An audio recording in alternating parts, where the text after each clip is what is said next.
They're the liberal rednecks. They like cornbread and butt sex. They care way too much but don't give a fuck.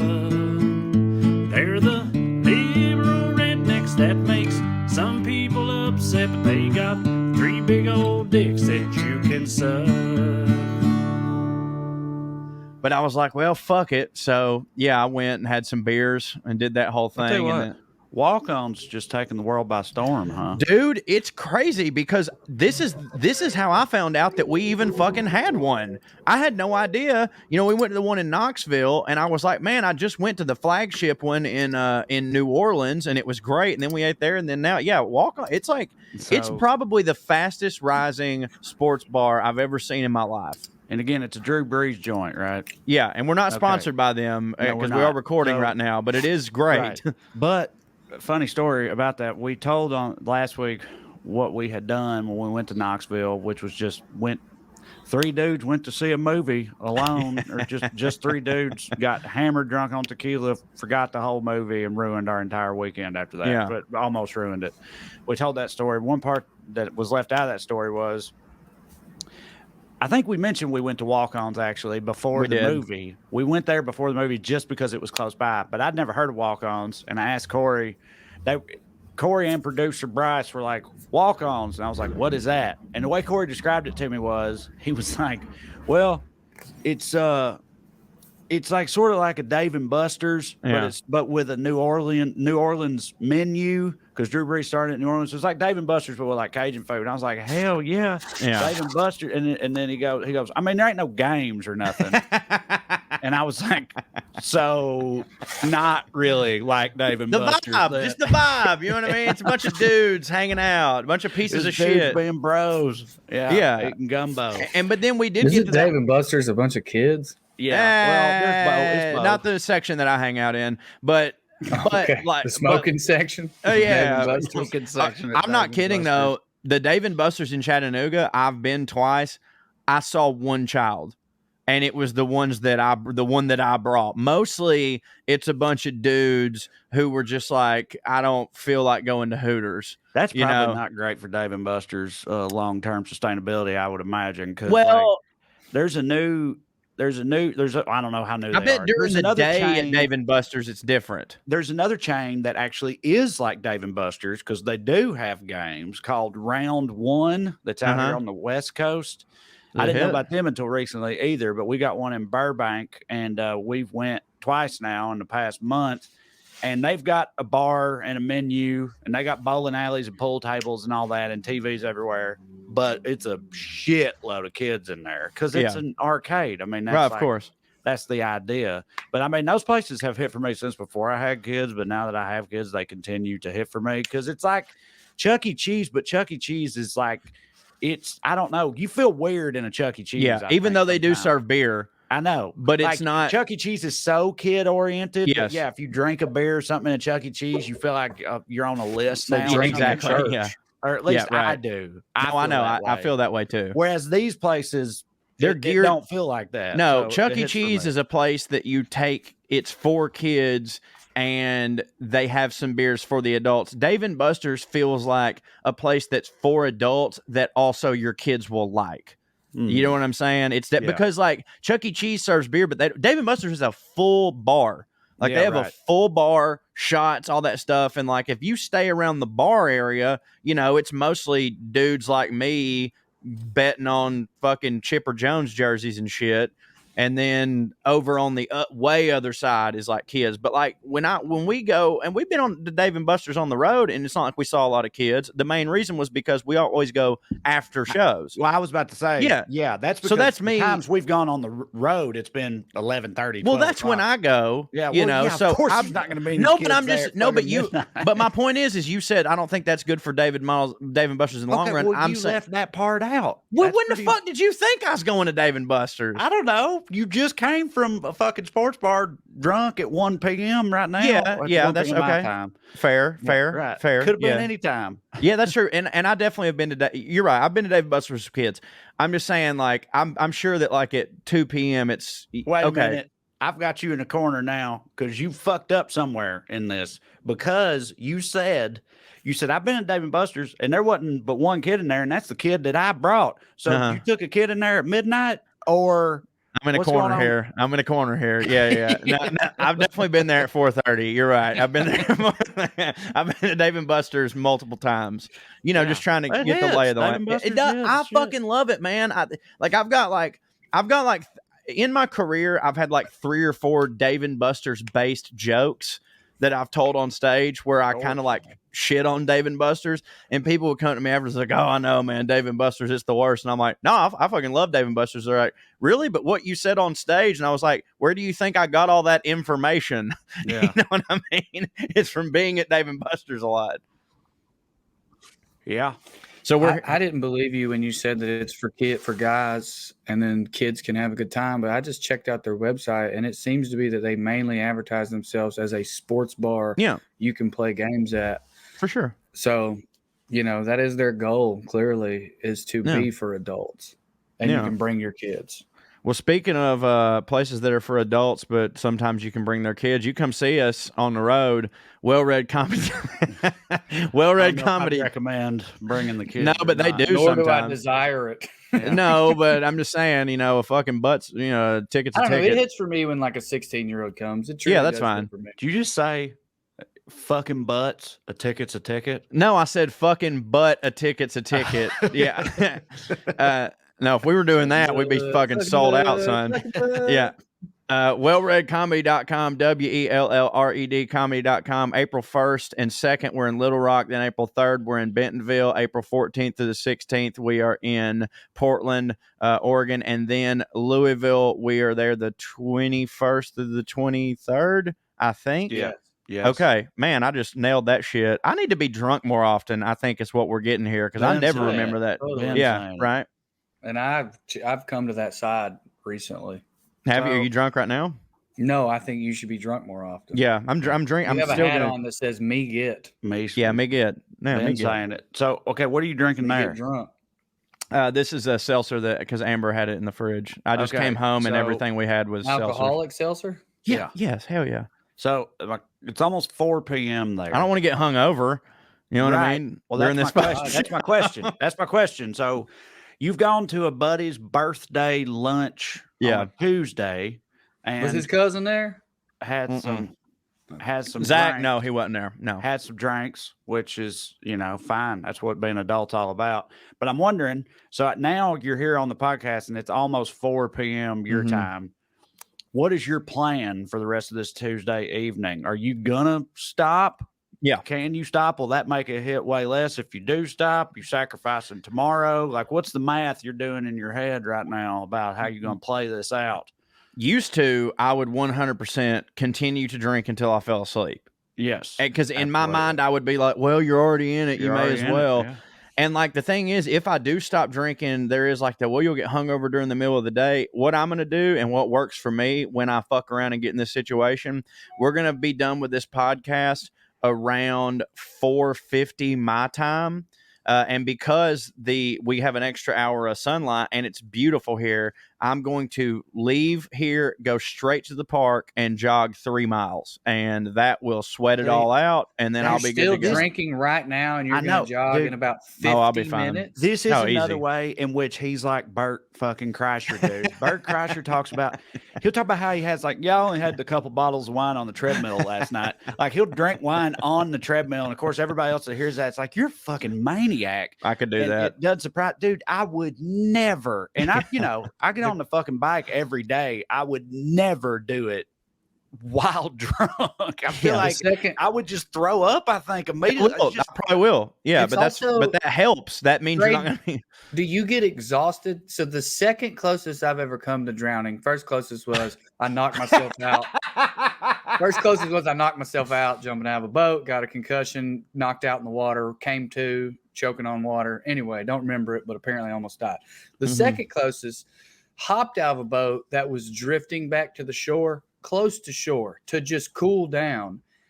And I have found this a couple times on the lake. This is just the time that it was the scariest and they had to throw me a rope. Drinking makes my lungs don't work right. Like I can't. That's why I said 3 miles, not 5. You know what I mean? Buddy, I was not out of shape when this happened, and I couldn't swim 10 feet without my body just going into some kind of weird, like, hey, man, we're already doing all we can do. Well, for the record, go ahead. One time, Mae Thompson and Charles, y'all know Charles, we were at a Titans game, and we were at the Gerst house across the Baltimore one. Do what? The Baltimore game? No. Okay, no, it's a different one, but okay, just drunk though. We were playing the Colts. It was actually that game where was it Stephen Tulloch shot through the gap on 4th and 2 and tackled their running back in the backfield. We won. I'm pretty sure I was there. Yeah, it was wild. Like we didn't. This is when Peyton Manning was still at the Colts. We didn't beat the Colts much when Peyton Manning was there, but we won this game, and it was a night game, and we were there. We beat them more than you would think, though. When they had Peyton, we did beat them more than you would think. We beat them more than when they lost. Most people would think none at all. But Andrew Luck beat the fuck out of us compared to Peyton. So that's what I'm saying. I mean, that is true. We literally never beat Andrew Luck. I hate the fucking Colts. Anyway, anyway, fucking, we were at the Gerst house as we were wont to do and had some shots and stuff. We got hammered drunk. I think Thompson threw up in a bush. Rest in peace, Gerst house. Yeah, on the very outside of the Gerst house. And then we went over there and we were just so fired up. We thought it'd be a good idea. We were, of course, sitting in the nosebleeds. We ran, all three of us ran all the way up the, what's that called? The back and forth, the concourse. Is that the concourse. We ran all the way back up in that concourse up to the very top and got up there. So I'm trying to think of times when I've been hammered drunk and exerted myself. I'm not hammered drunk, though. And that's the only one I could think of, and it was a massive mistake. Well, we all three of us got up there. We just had to stand in the corner around a trash can. I cannot believe they didn't throw us out. You could do it. Just like spitting and about to die and trying not to throw up, and then we finally got it together, and it ruined like the whole first quarter. Well, I'm not hammered drunk though. I mean, we made it. Yeah, we made it. Yeah, right. See, I could have, but I don't think I'm normal in that because I just remembered.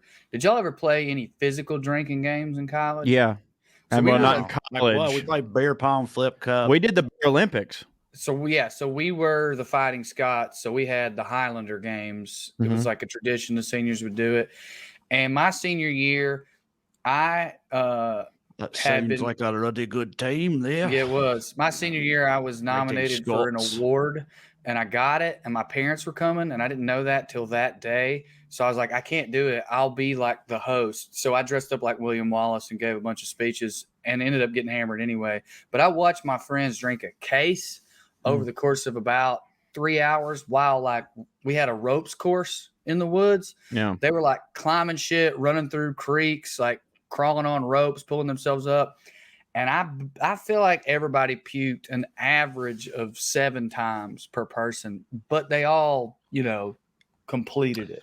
Well, for the record, let's be clear here. If I get out there and I take off and I get winded, I will still then walk at least an hour and a half in the sun and do some hills and stuff. And even just doing that will cure me of any day hangover that I was going to have and make me feel better tomorrow. So like, even if I don't get the 3 miles in, just doing fucking something, just like leave. Cause first off, if I don't leave my house, I'm gonna 100% keep drinking. Cause I don't have that thing in me that goes, yeah, you've already done it. And there's some in the fridge, just quit. I've got to like remove myself. And luckily I have a park over there. When you come back, you won't have that. No. That's what I was about to say. I was like, you won't reward yourself with for a job well done when you get back to the house. You're like, you know what I deserve? I say no, but I mean, look, it could happen. But I do think that once I go through all that and I realize like, hey, you took some time out of your day, you put the work in. I usually don't. Because, like, dude, I worked out right before I had these beers, and normally that's not something I would do. I know people talk all the time about, like, oh, the post-workout beer is great. And for the record, it fucking is. Because today's, like, the first time I've ever really had a post-workout beer. Because normally when I work out, I don't ever drink on those days because I don't want to, like, cancel out the fucking yeah. Because I'm like, I really just, like, I exerted myself, and if I go drink 6-7 beers and then have the Doritos that I know I'm going to have, then all of that was for nothing, and I really busted my ass, You're right about that, but it is, as you now are aware, It's does so hit good. super Oh, hard. 'Cause God. I remember when I like first moved to Knoxville for that job, and me and Katie were together, but we weren't married yet. She wasn't pregnant, and I was doing like P90X and shit, just broing out. So after work, I'd do that, and then go meet people from work at a bar or something. Endorphins are all up. And I did that like routinely. Yeah. And working out and then getting drunk hits super hard. But you're very right. At this point in time, I was like 23. Now, granted, it's like a speedball. It's like uppers and then downers. Right, for sure. Now, like having, but you're right about it, like being nonsensical and counterproductive. But I was 23. I wasn't caring about all that. If you only have 2 light beers after you work out, if you're someone who can just be like, I'm having 2 beers and that's it, actually, there's some science that backs up like, no, that's actually okay for you. Like what it does to your blood sugars and stuff like that. That's some science, huh? Yeah, no, 2, but we're talking 2 light beers, and then you're also having 2 scientists, okay? No, I'm just saying like there is personally hired by Bert Kreischer. No. But I'm saying like, but most human fucking beings, anyone who can stop themselves after 2 beers is probably the type of person who's not going to have those 2 beers to begin with after they work out. I don't know, dude. There's apparently a lot of adults out there who are like that. Blows me away too. I don't understand. I don't understand them either. I do believe that they exist. People that can they can go and they can have a beer or maybe 2. I don't. And they're like, that's it. It's just like people that eat until they're... Because it was your heart, right, Drew? I think it was my brother, honestly, and my dad being a drunk and not being a comedian yet. But I used to be able to do that. You would think, though, that would make you go, I'm not going to have any, you know?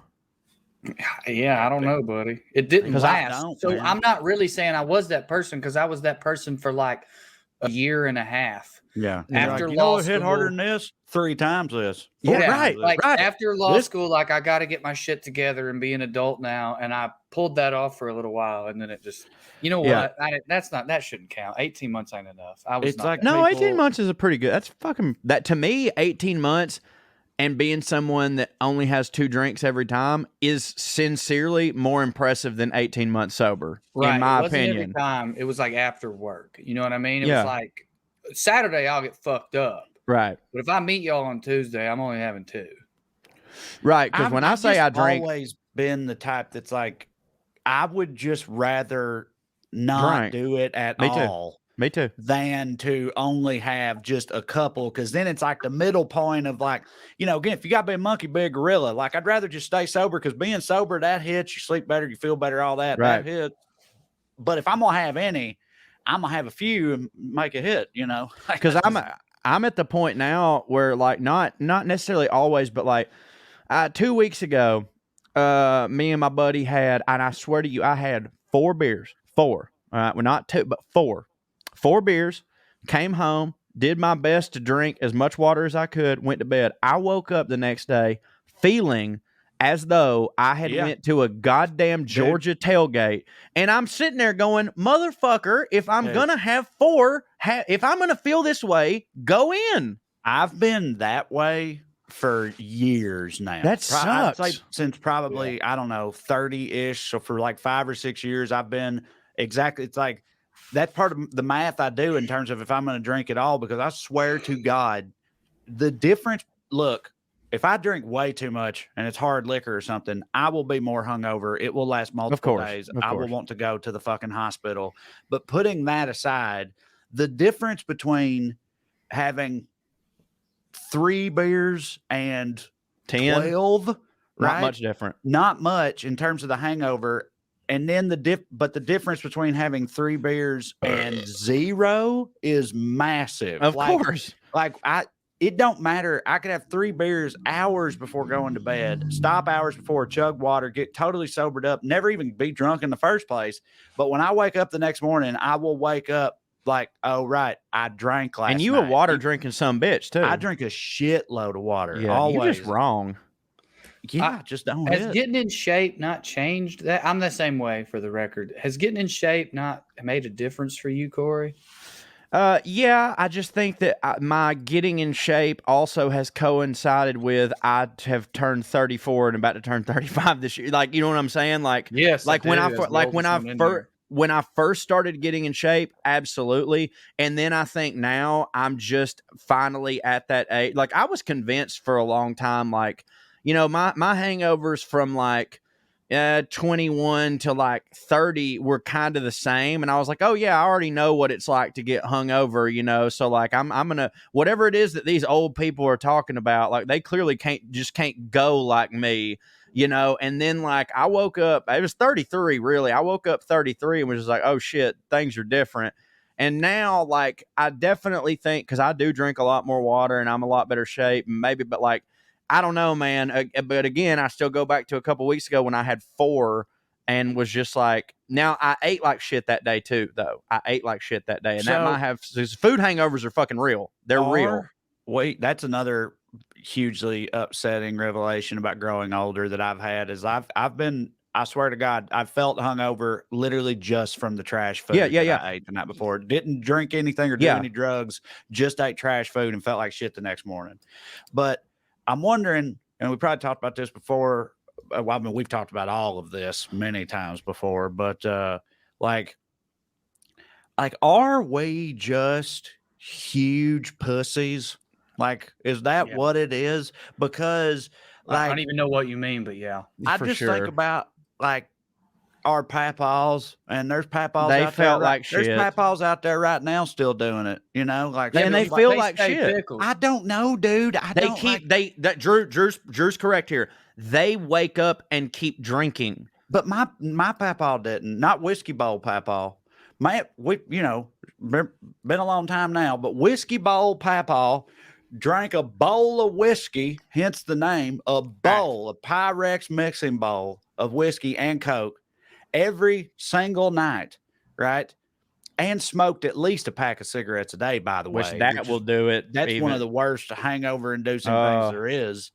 And he did that every day, but he did not drink throughout the day, though. And he'd wake up, go fucking work on a fucking car in his garage at the car lot all goddamn day, and never seemed, for the record, the least bit worse for wear. Now, truck driving, whore banging papaw, he was, you know, more of the always had a bush light in his hand and a fucking cigarette hanging off his lip, and he seemed a little roughed up. You know, I bet he had some pills of some sort. That I got a couple. Might have just been truck driving, whore banging papaw. You know, he had the other. I got 2 working theories. It might have been caffeine pills. It might have been, you know, nerve pills, but like it might have been a little cocaine. Who knows? I got 2 working theories. Number one, the dudes that and this by the way plays into yes, we are pussies. So let me say that. But I have noticed that my buddies who work physically demanding jobs can go harder. And I think what that really is my theory of like when you work out, you push it out, you know, right. They get up and do that every morning. They get up and do that every morning. And so by the time they get through working, they've kind of pushed all them toxins out where we just fucking lay stank. You know what I mean? Also, my dad says that even when he worked on the railroad, he would drink a case every night at least. When he did any drugs, it was so he could drink more. And he talks about how as he got older and then the machines came in and they started doing a lot of the work for you, you just couldn't do it no more. Machine instead of, it was like, oh, I'm getting older, I can't do this. But I noticed he was like, nobody could. Working that out actually is a thing. Second theory. A thing. Okay, go ahead. Second theory. Still pussies, like Corey said.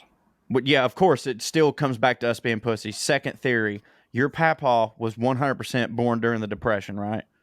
He was born in 1935. So okay, he was born back then. Them motherfuckers did not drink water. They drank RC Cola. Also, so wild to me. Yeah. No, my granny. I'm not kidding you. You ask my mama. My grandmother never drank a glass of water in her fucking life. Okay, Okay, but hear me out. Never drank water. All they ate was fucking bacon and just fattening, fucking horrible shit. My point is that I don't think they ever felt good. You know what I mean? So fuck a hangover. You know what I mean? Like they didn't like the difference to them. They were just like, yeah, you just wake up and you don't hit.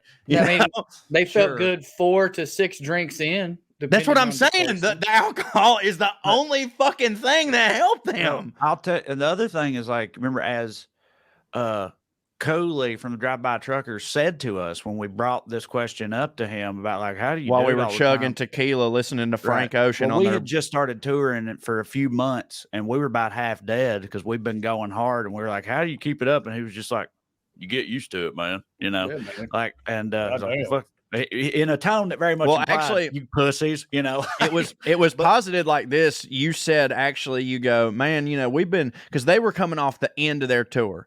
And so they were like going a little hard. And you were just like, man, I know, you know, you go every night and blah, blah, blah, blah. But like, at what point do you get to where like you start understanding like, okay, well, we don't go hard here and blah, blah. Yeah. And he's looking at you like you're Like, literally talking Chinese man. yes, right. It And makes no sense. And you to go, him. and Like, he goes, no, you just keep going in. Yeah, You just get used to it. What the fuck are you talking about? So Pussy. again, which points back to we are just pussies. But I also I think about myself. Y'all did get used to it. Well, okay, no, all right. I gained 50 pounds. Hang on, yeah, I gained 40 pounds and literally 40 pounds in that first 8 months on the road. 7 Okay, but months, y'all 7 months would on the drink road. a bottle of wine and then go Sure. get another bottle. Two. Of Hang wine. on, listen.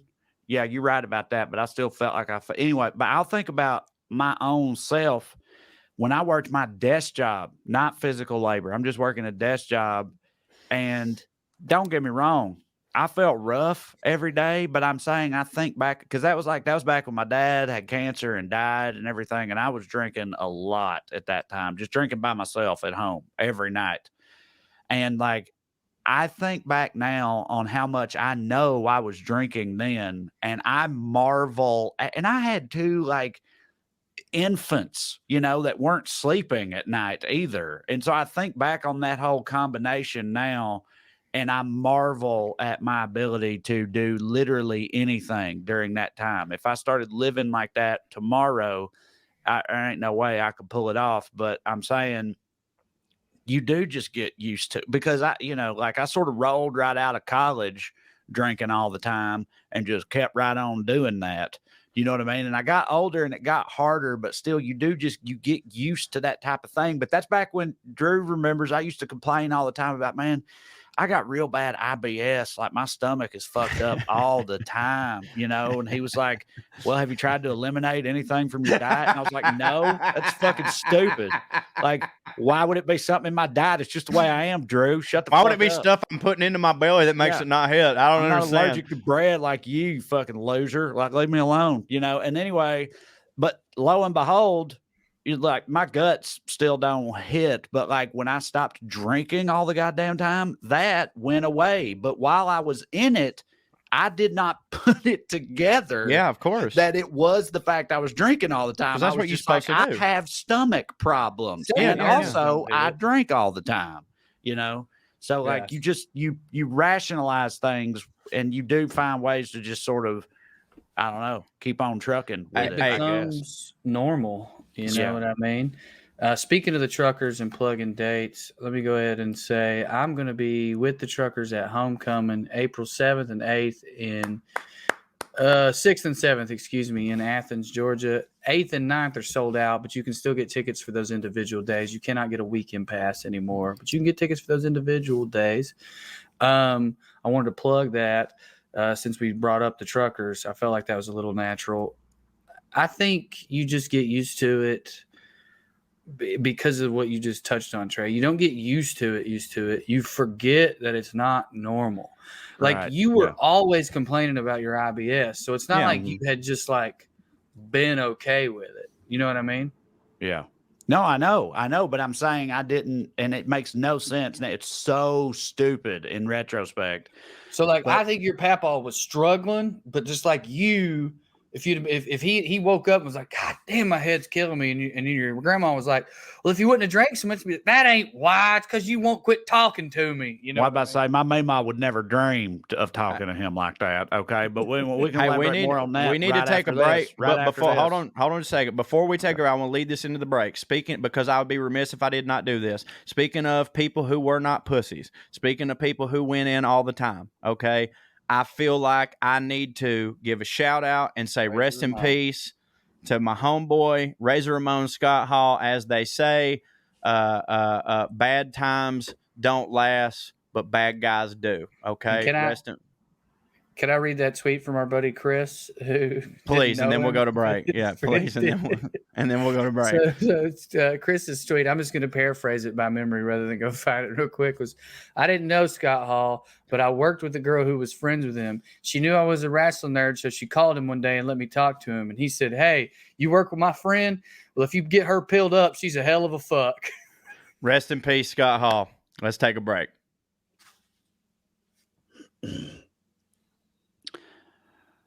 Anyway, yeah.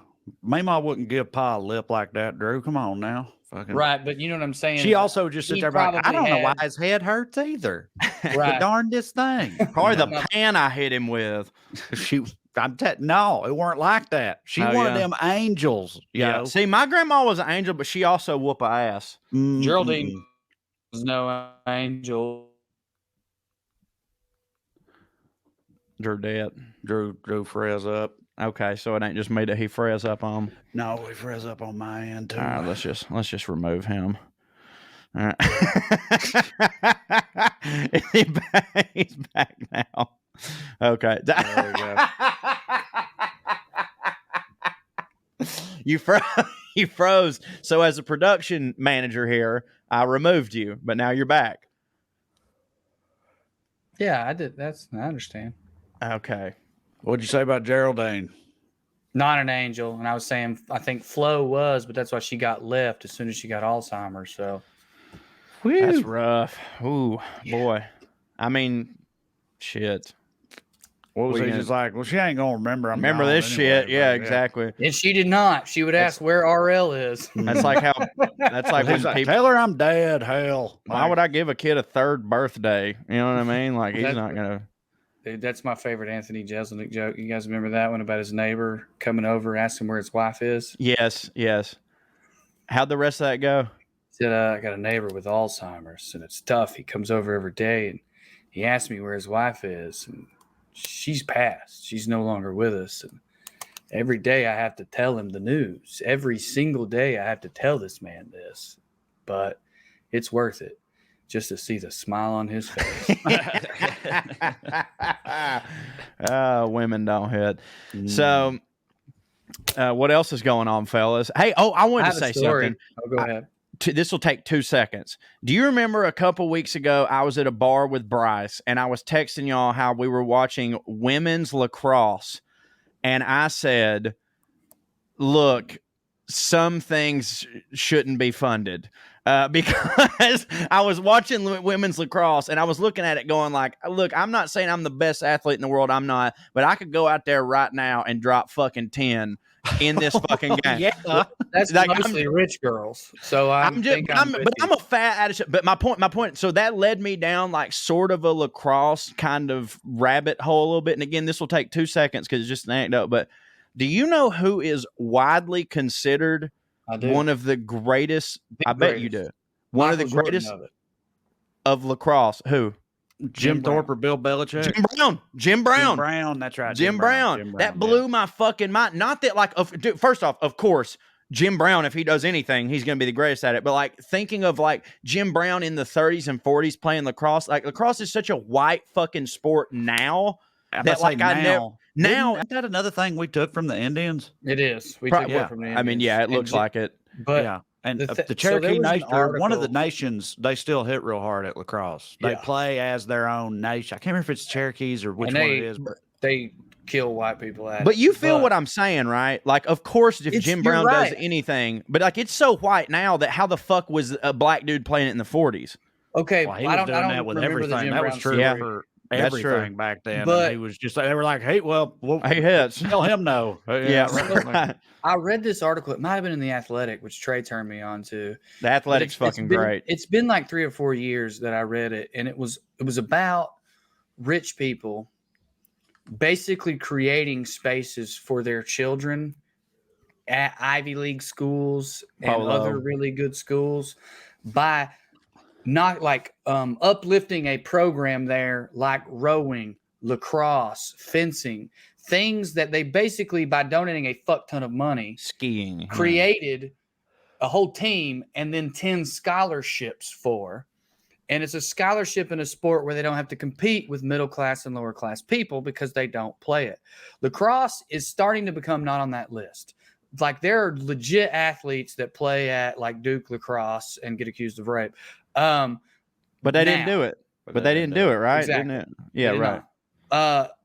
But like 10, 15 years ago, they were some of the more mediocre athletes. My cousin Tasha, and she'll tell you this, she got asked to go out for the UT rowing team, women's rowing team, and did it for the scholarship. She was on the second team of a Division I. She had never done it in her life. Now, the girls on the first team had done it their whole life. And they got strong forearms, you're fucking in. But they were good compared to other girls who had been raised by rich parents who drove them around. So, like, I think it's legitimate for you to say that, not on some sexist shit necessarily.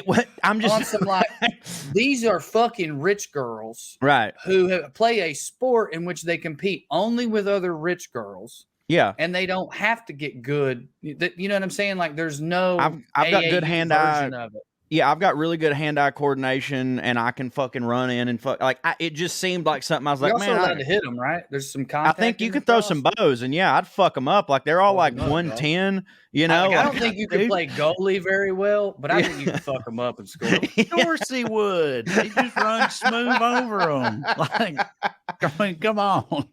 Yeah, but me and Bryce were just sitting there, and it was Bryce that made that point. He goes, "We shouldn't be paying for this," but. Yeah, I don't know. But anyways, that led me down the thing. And like, again, it doesn't blow my mind that Jim Brown was great at everything. That motherfucker lettered in he had 13 letters in college. I don't know. I think I bet none of them was an A because he didn't go to class. Didn't have to. I think, pretty sure you're saying a different thing, but that was always part of my argument for why, like, I didn't understand how the colleges like paying salaries to athletes was ever supposed to actually work because of sports like that and the Title IX or whichever title it is and all the different women's sports and whatever. And it's like, and all the, you'd have to pay the women's lacrosse team too. Like, and like, you know, and I just, them getting a college education is a fucking fair trade for that shit. What everybody says about, but the Olympic model, which is, God damn it, that's different. The Olympic model is like, which is what they're currently doing or whatever, was what I always said. Yeah, because also should do, because then if you can make money off of your likeness or name or whatever because of the sport you play, then you should be allowed to 100%. Because not for nothing, but like if you watch that across. Because like Shamiko Holtzclaw would have made millions, right? Sure, but the thing, that's all good, you know. But obviously, what makes football insanely different in that is that those tickets have been sold out for years and shit, dude. Every single person in the stands at that lacrosse match was the mama or daddy of the person playing lacrosse. Like no one was it was. Yeah, but when's the last time you seen 80,000 people show up to watch a kid do a goddamn chemistry experiment? Bill, shoved a bow tie up your ass. There you go. It's from the program. Yeah, that quote hits. But But I'm saying, you would have to figure all that out if if like universities were going to be writing checks, but letting them take checks from cookie companies and whatever the hell else is going on. That's all good as far as I was about to say, we've talked about this a bunch, but to me, the Olympic model is just like that just works out. It's like, look, we'll let you get paid. It's insane that they weren't doing that to begin with, but like, yeah, if you can get paid, get paid. I am, of course, with you on the Olympic model being a good thing, but I gotta say that the NCAA makes billions of dollars, pays it to those schools, which are essentially their shareholders, pretends to be a nonprofit, and it's illegal for them, or whatever the right word is. It's against the laws for them to pay their most valuable employees. The fact that their most valuable employees are able to get money elsewhere does not rectify that situation in my mind. I understand there would be complications in trying to figure out how to do it. I get that. But the NCAA is a fucking mob. I still think that the college football players should be paid a salary on top of the Olympic model. It's just that what Trey was saying, once you get down into swimmers and lacrosse and all that shit, then it gets a little... Then I don't even know how to have that conversation, but I'm fucking with you in the sense of like, I'm part of what I'm saying is you could never do it without getting to that level. Right. Like but they can figure that out. You could not. So are you saying you would start rather paying the football players? That wouldn't last a day before every other college athlete in this country, and not wrongfully so, would be coming forward like, whoa, hold on, what the fuck? But that would be I'm a hell of a fine. pitcher. What's going on with that? Like I'm saying, it's not possible. You can't start paying. That's not true. It's totally possible.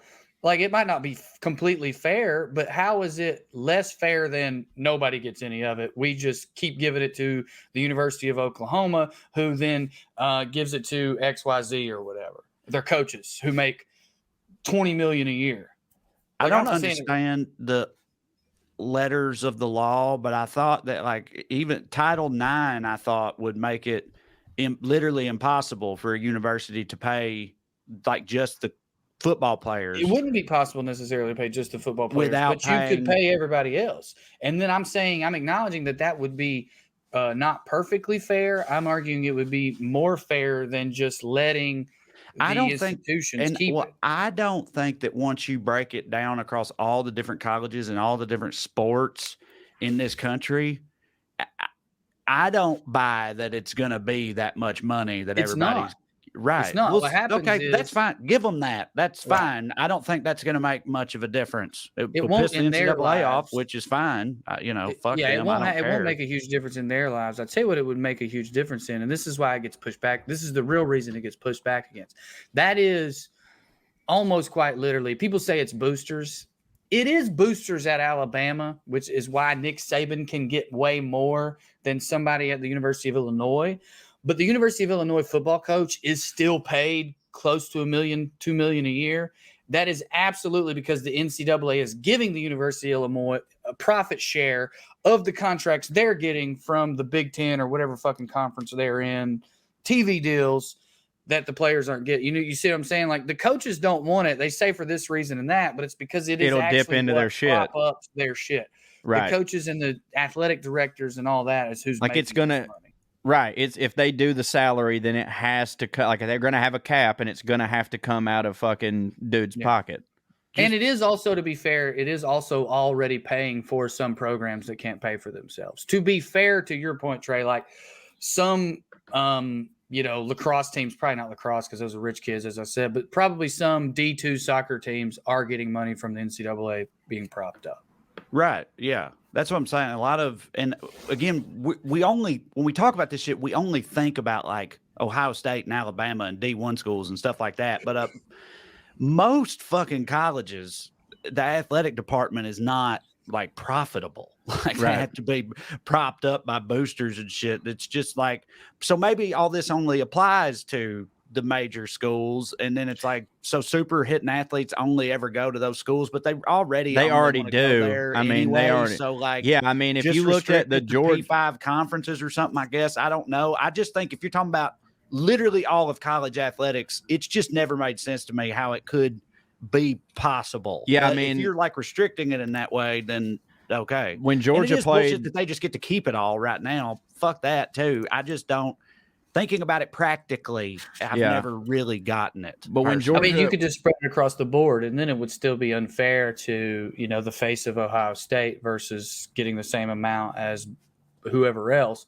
But in my opinion, it's like that's not a good enough argument to just let it be what it is. Just keep doing what they're doing. Yeah. Yeah, I mean, when Georgia played Alabama in the national championship, I think that like on that field, on whether it was on the sidelines or on the field, there were like 88 on both sides of the field. 88 of the top 100 fucking recruits out of high school were like there. I totally believe that. Well, I mean, of course. So like that's going on anyways. But like, well, that's why Georgia and Alabama are getting their share as institutions, right, of the pie, and it is bigger than people who aren't. I mean, I bet most of those players are probably getting something. They're probably. Well, I mean, now they've got now I was about to say now they've got NIL or whatever, but like even before that, like there were always stories of like whenever there was some some fucking kid would get in trouble because like his coach gave him a coat because he was freezing, or bought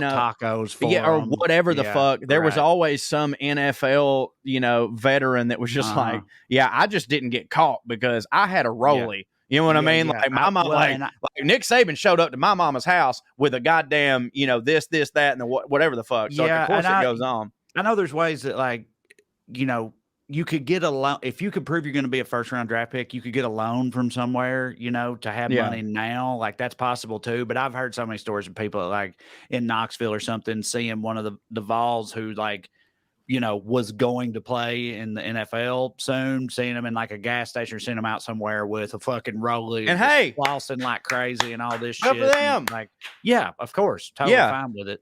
But I'm just saying, like, dude, they. At those major schools like that, like they've been getting paid. Dude, Herschel Walker in the 80s got whatever the fuck he wanted, son. Trey, you don't follow it as close as me, but do you remember who was that power forward that transferred in from Iowa and played for Bruce Pearl? And he got kicked off the team. And he got found with a gun in his car. And the next year we went to the Final Four, and he was our best player. We absolutely would have won a national title with him. I can't remember his name. It was when we had Tayshaun and all those. That crew. Yeah.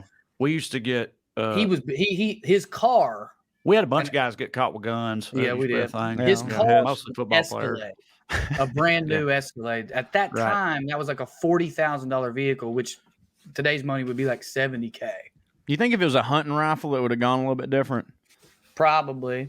I don't mean that in any other way. I'm just saying, like, it's always a Glock. There are different laws for handguns, and obviously there's different laws everybody knows for automatics versus not. Most handguns are semi-automatic. And then most places have different laws for handguns versus rifles. I just mean like publicly because like I see that all the time. Like, dude, Steve Spurrier used to always say, like, you want to play Georgia the first couple games because you're going to have a couple of their best players suspended. And it was often for drinking or they got found with a gun or something like that. And every time they'd get found with a gun, I remember it was always like, to quote them, all these thugs, these thugs with their gun because it was a fucking 9mm or some shit like that. But if one of these if their quarterback got caught with a goddamn shotgun in his car, I know the fucking narrative around that would be completely different. They've been like, well, yeah, I mean, he's got to have that to protect his family and to hunt deer and shit. Yeah. Hey, let's take one more break and then talk more about it right after this. So, Joe. Yeah, buddy. You don't believe that women should get paid for is that right? That's what I no, I think they should be able to play sports, but like they should not in any way get money for it at all. No, that's not true. That's not true. But let's not. Okay, fuck it. While we're here, let's not act like the WNBA is not supplemented by the NBA. All I was ever talking about was fucking lacrosse shit. You know what I'm saying? It is supplemented by the WNBA, but the women's soccer team supplements the men's. There you go. That doesn't prove 100% anything one way or the other, but a lot of our women go abroad to make more money because they do make more money over there. So there's an argument. Like in soccer or basketball? Basketball. The reason Brittany Griner was in Russia is because she was playing over there in the offseason to make more money. Well, so there's an argument that we're not – there's an argument that people like you is why our culture doesn't make it popular enough. No, for sure. Look, obviously maybe I was just hit harder. Listen, obviously I was they hit hard in Russia. I was being I was doing a little bit of a bit, but the point is that like when it gets down to it, people are not as interested in women's sports over here. Period. They're just not. They're just not. I'm not saying that's right. Soccer's the exception. So yes, of course, soccer's the exception. I'm just fucking saying this isn't my opinion. But like softball is not as popular as fucking baseball, and the WNBA is supplemented by the NBA. Whether that's because women are actually better or worse at sports is completely, it doesn't matter. I'm just telling you, fucking people ain't nobody sports. Nobody wants to watch who wants to watch a fucking layup contest? I'm just saying. Some people people like the WNBA because it is a different game. Oh, I got fucking dudes all the time. They're just like, no, I like it because they use fundamentals more. Fuck you, dude. Break the backboard and call me back. I'm just, again, you kind of put me in a corner here. But like, I'm not giving my opinion. I'm just telling you, we live in a capitalistic society. My man told us a story about texting us that we didn't bring up about. No. Remember the other day how I was telling y'all women don't not be able to play sports? No. Now you put me in a corner. No. What I said was I would wreck shit at college lacrosse. What I said, screaming while you shoot Women's college lacrosse. what I said was I would wreck shit at women's college lacrosse, but I don't believe that about. I don't believe that about any other women's sport. I don't believe that any other women. If I went and tried to play women's basketball right now, every single one of them at any level, even high school, would fucking murder me. Okay, if I tried to go hit a women's softball, 3 straight to the fucking backboard. You know what I'm saying? I can't do it. I was literally only talking about women's college lacrosse, and I fucking dare anyone out there that listens. Lacrosse goes. Well, I just want to say that I know that you could like run over them, but like I don't think you could catch that little ball in a lacrosse. Yeah, I could. I have great hand-eye coordination. Are you fucking high? I have some of the best hand-eye coordination you've ever seen in your fucking life. I can also that right there. You didn't even see that, did you? You didn't see that. You didn't even see it. That's how fucking quick that shit is. Right in. But you can't discount that I'd be fucking throwing bows. Nothing. You're talking about the capitalistic society. I can't discount that you'd run over them. That's what I'm saying. Well, that's fucking what we're doing. He just smush them, dude. Run right up to the net and just plank it in there. Yeah. He's got to pick 12-0 Joe. I don't know how the score works. But the other day I seen one, it was like 40-10 or some shit like that. Okay. Like, yeah. I think I told this on here before, but I'm talking like early days. But I know we have talked about it. But Joe was talking about we live in a capitalist society, and people just don't care about women's sports in this country. One time I saw this fucking poll, which is like the most aggressive, shitty poll I've ever seen a sports website do. And I'm not making this up. I swear to God. I don't know if you can still find it or not. I don't think it was ESPN. It was some like Yahoo Sports or something, but they had a poll of their users that said, would you rather A, your hometown WNBA franchise win a championship this year, or B, find an old $5 bill on the street? Well, easy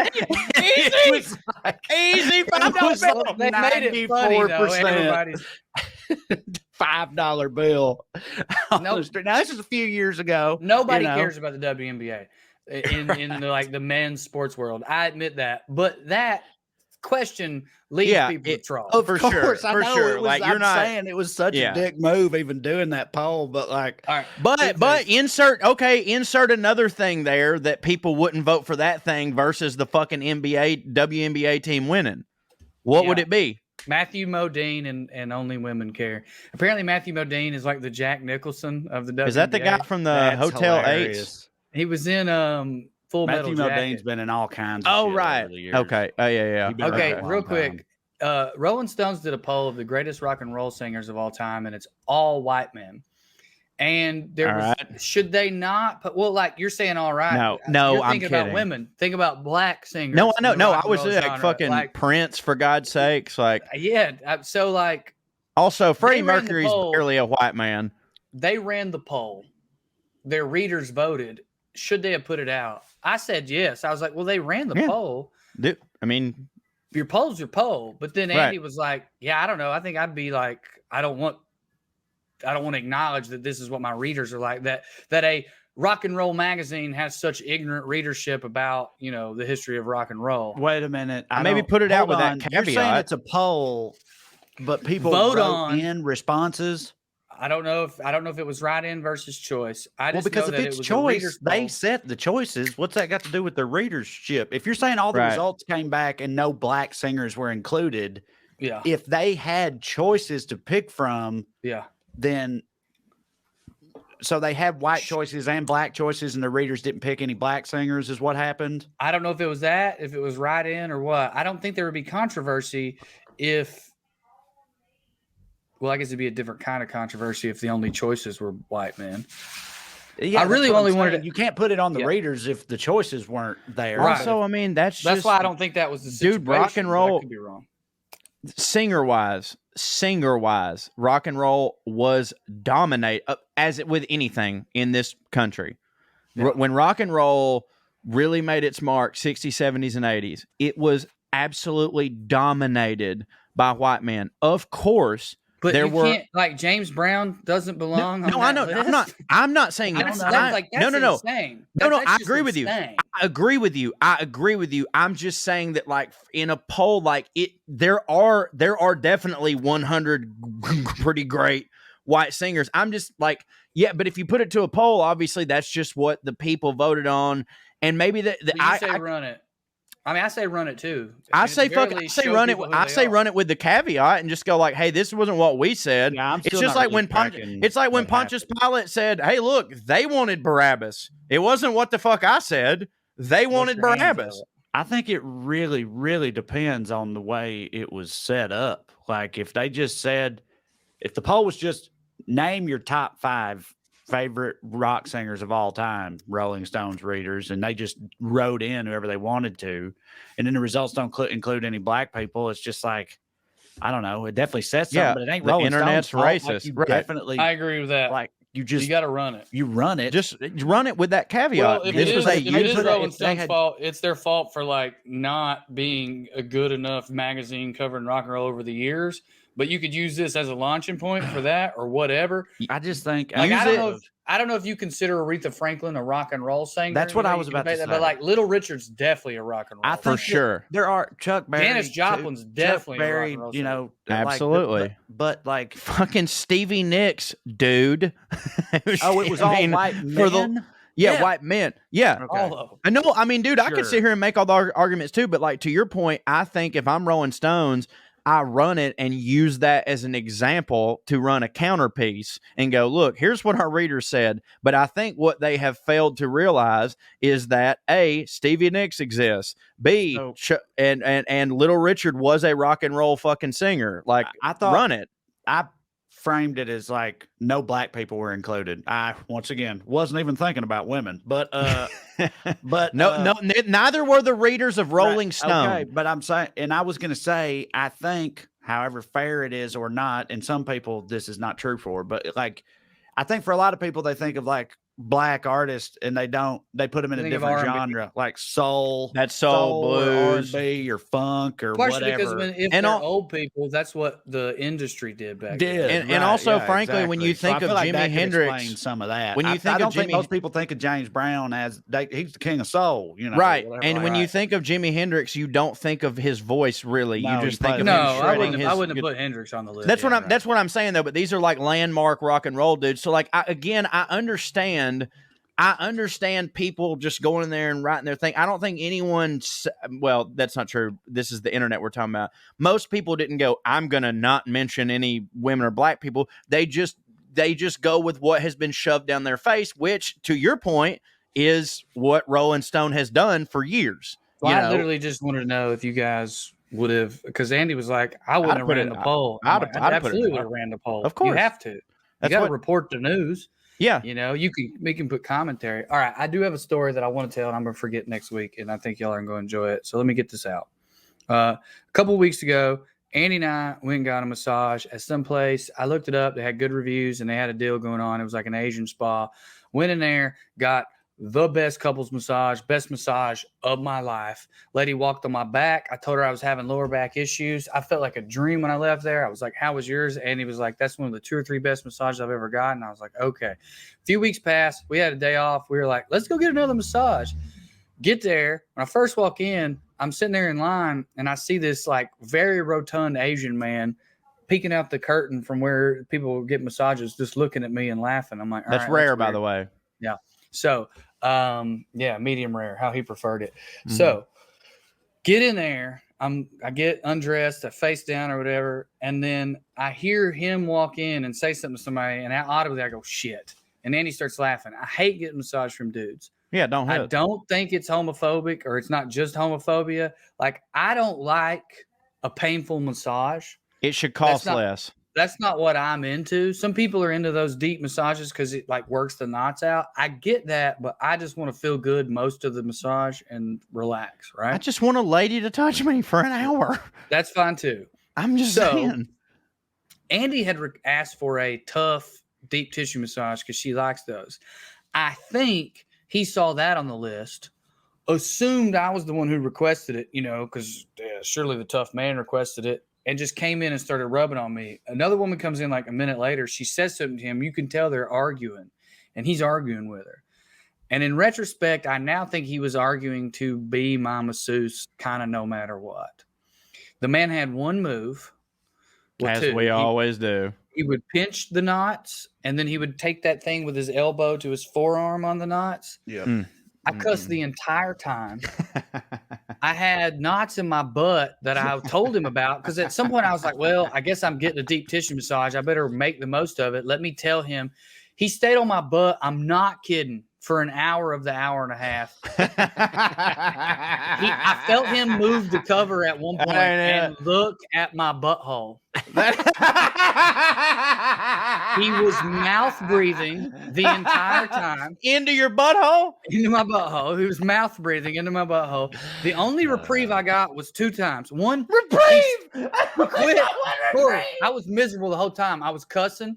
One time he made me nauseous. He hurt me so bad. Andy was laughing almost the whole time.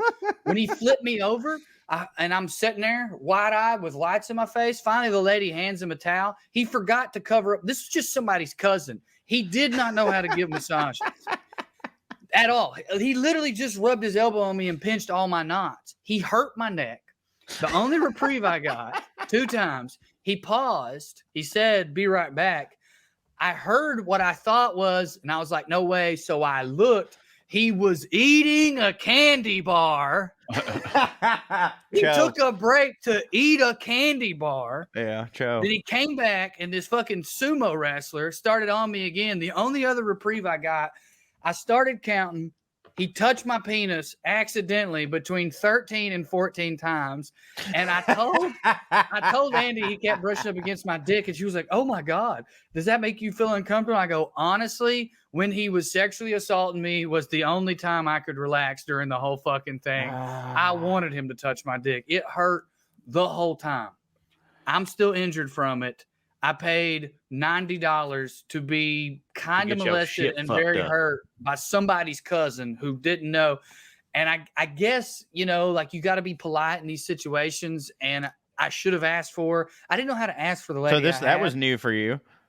I should have asked for the lady. I should have been like, just give me that big foreheaded bitch. Like she's the one that was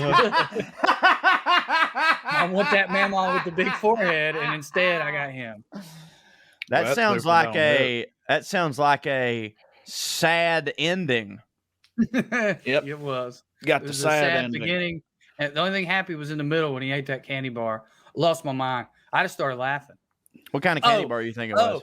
I don't. It was in Asian. Also, though, real quick, I forgot about this part.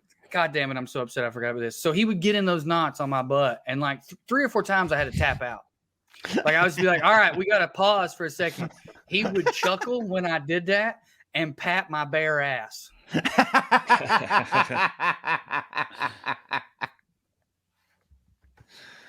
So, I mean, but the first time you went there was good. Best massage I've ever had. So do you go another time? If I have the balls to walk in and say, I want that big foreheaded bitch. Right. If not, then no. I have to decide if I can Yokozuna here? I don't want that. Or I make them walk them out like one of those, like a TV show with one of those bullshit Asian massages where it's just prostitution. Just be like, you walk them out here, I'm picking. Oh, God damn. That really delighted me. Yeah, that's a fucking nightmare. Dead hit, though, that happened to you. So thanks for sharing. All right, hit it, Joe. Hey, no, you hit it, Trey. Tell them where they can find you. Oh, everywhere. You go to look me up anywhere, but if you want more of me, look me up on Patreon, patreon.com/Trey Crowder. I do a bunch of bonus shit, and Weekly Skews, which is live every Tuesday at 5 Pacific with me and Smart Mark, also has Patreon offerings on that same page. So check it out and watch us either way. Thank you. And Drew.